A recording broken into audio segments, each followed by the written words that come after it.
Chers téléspectateurs, bienvenue à une nouvelle édition de notre programme au féminin. Aujourd'hui, grâce à la nouvelle technologie, nous serons en compagnie de Pakina Mohamed. Ensemble, nous allons découvrir ses études, les points marquants de sa vie et également ses aspirations pour l'avenir.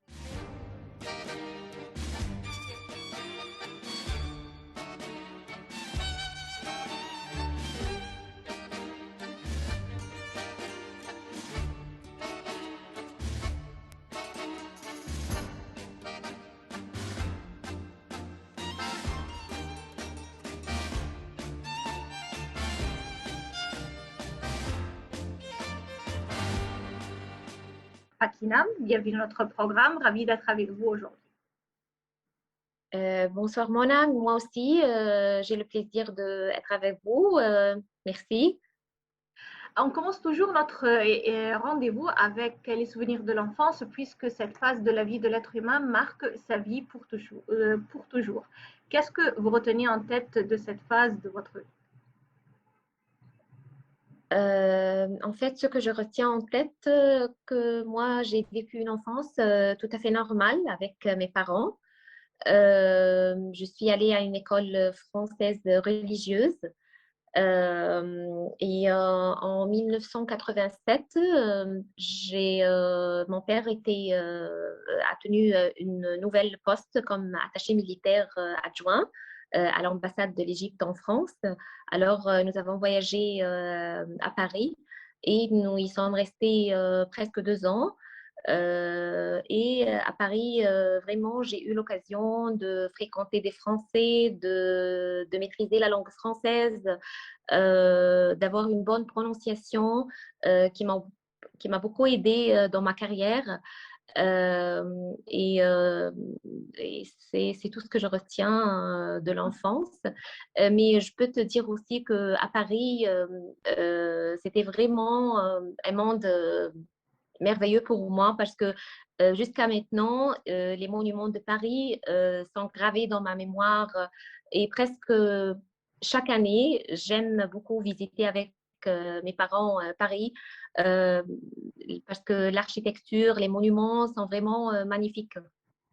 Très bien. Suite aux études à l'école, qu'est-ce que vous avez choisi comme domaine d'études universitaires?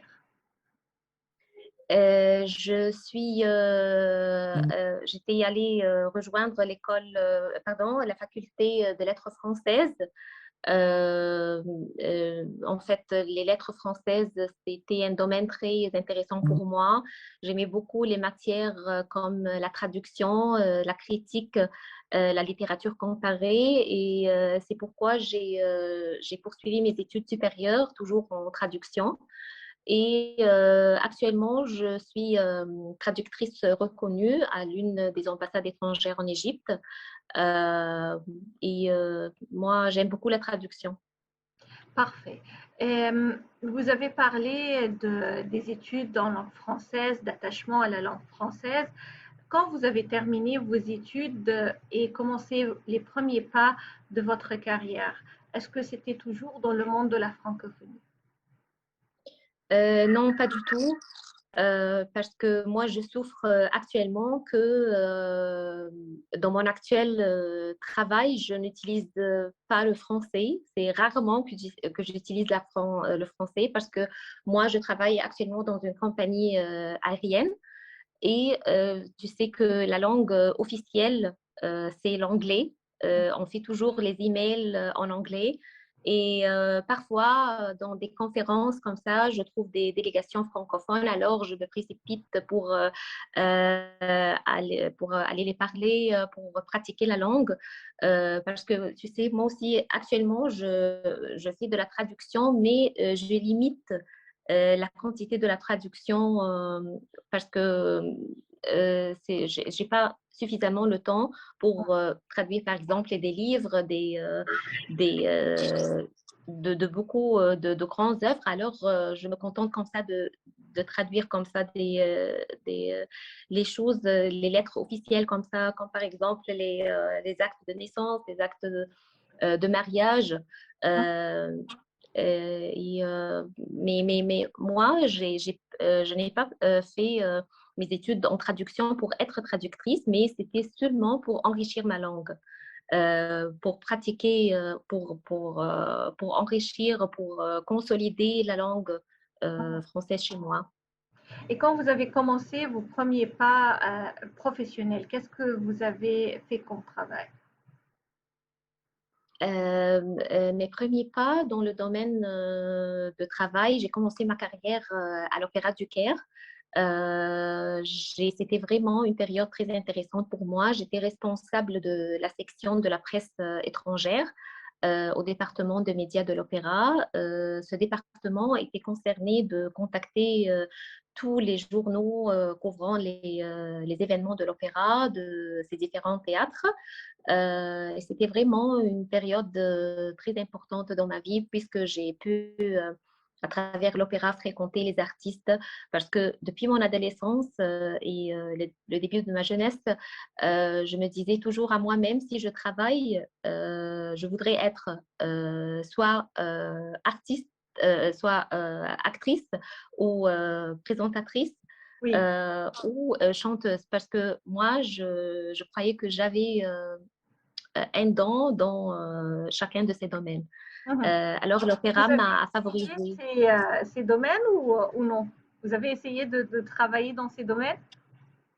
Oui, en fait, moi, j'ai quitté le travail à l'Opéra du Caire en 2009 Oui. et je suis allée travailler à la compagnie aérienne. Mais en 2000, fin de 2010, c'est le hasard et la coïncidence qui m'a conduit à la chaîne de télévision Nile Cinema.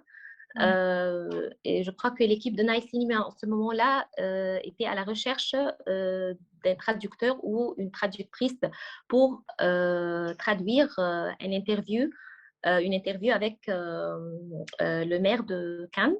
Mhm. C'est lors d'une des éditions du Festival du cinéma de Cannes. Alors, j'ai fait la traduction et ça a été bien Vous êtes allé reçu à par les Cannes responsables. pour le festival? Non, non, non, non, c'était là. Oui, D'accord. oui, je suis allée à Maspiro pour faire la traduction.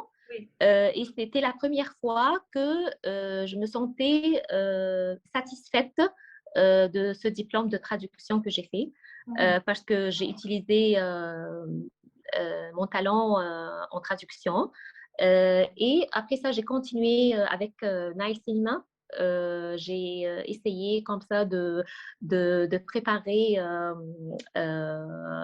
petit reportage euh, Mhm. sur un des acteurs que, à mon avis, qui n'était pas été très bien considéré par la communauté artistique. C'était l'acteur Magdi Wahba. Pendant ce temps, j'ai proposé à Monsieur Omar Zahran, qui était le président de la chaîne Nile Cinema. Alors, il a accepté et il a bien salué mon travail.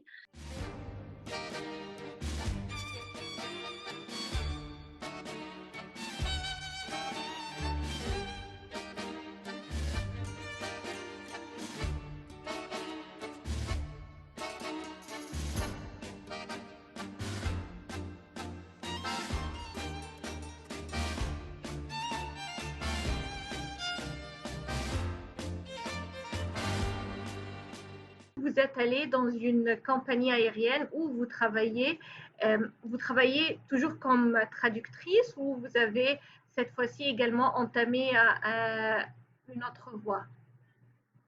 Non, dans la compagnie aérienne, je travaille dans le département de marketing.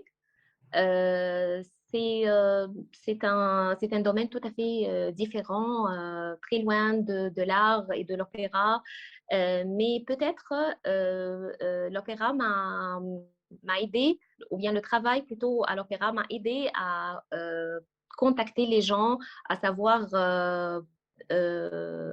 négocier avec les gens, parce que vous savez, le domaine de marketing, c'est un domaine très critique.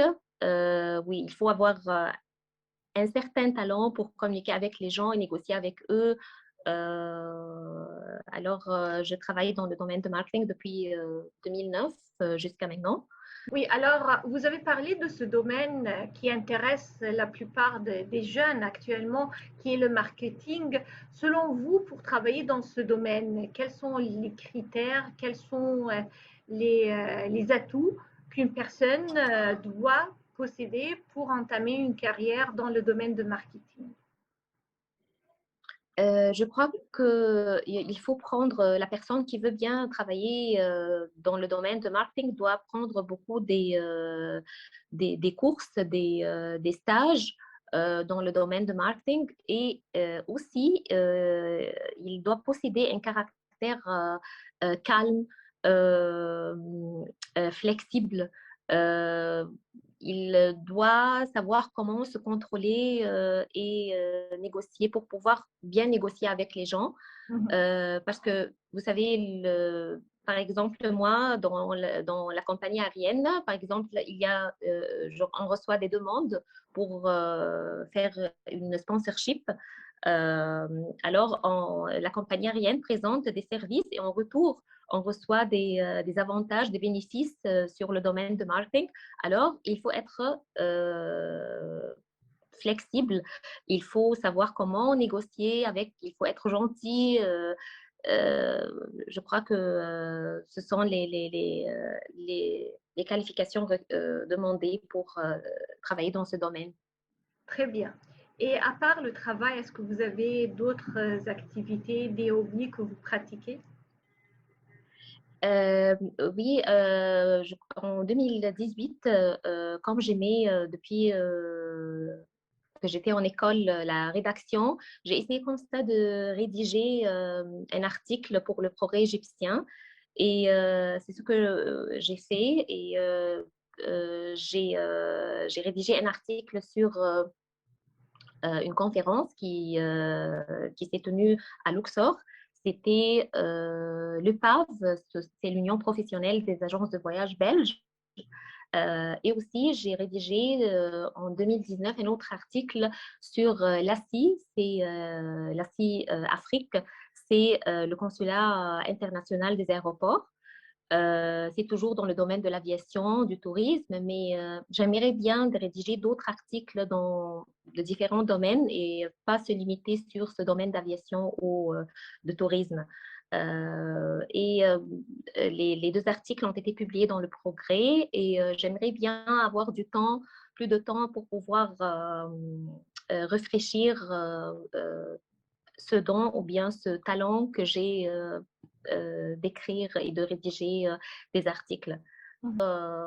J'ai Alors, vous pas faites le du temps. trajet tous les jours de Oui, Soudan. Alors oui, oui, un trajet de 3 heures pour aller, pour retourner. Alors, vraiment, c'est difficile, mais je me demande et je me disais tout le temps, quand est-ce que j'aurai le temps pour réfléchir mes dons, mes talents, pour avoir du temps pour moi-même, pour faire ce que je veux. ça nous mène à parler de modèles de femmes ou la femme qui vous inspire le plus dans votre vie, puisqu'on parle des principes, on parle des modèles de personnes réussies. Alors, qui est le modèle de femme qui vous inspire dans votre vie? Le modèle de femme, tu sais, je n'ai jamais pensé à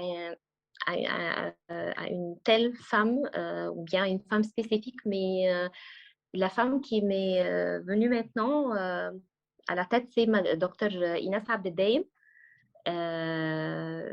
parce que je crois que elle est vraiment une présidente très active et tout le temps elle travaille, elle cherche Parler de la de... ministre de la Culture. Oui, oui, docteur Inès Abdedaim, oui, elle était, quand j'ai travaillé à l'opéra, elle était pendant ce temps la directrice de l'orchestre symphonique du Caire. Après, elle est devenue présidente de l'Opéra. Après ça, maintenant, elle est ministre de la Culture, la ministre de la Culture. Mais je crois que elle essaye tout le temps de développer l'opéra, de, de, euh, d'avoir toujours, de créer toujours de nouveautés au sein de tous les secteurs du ministère de la Culture. Récemment, elle a inauguré la première édition du Festival de Suez. Et c'est très important, à mon avis, d'avoir des festivals de musique, de chansons partout, non seulement au Caire, mais partout dans tous les gouvernorats de l'Égypte.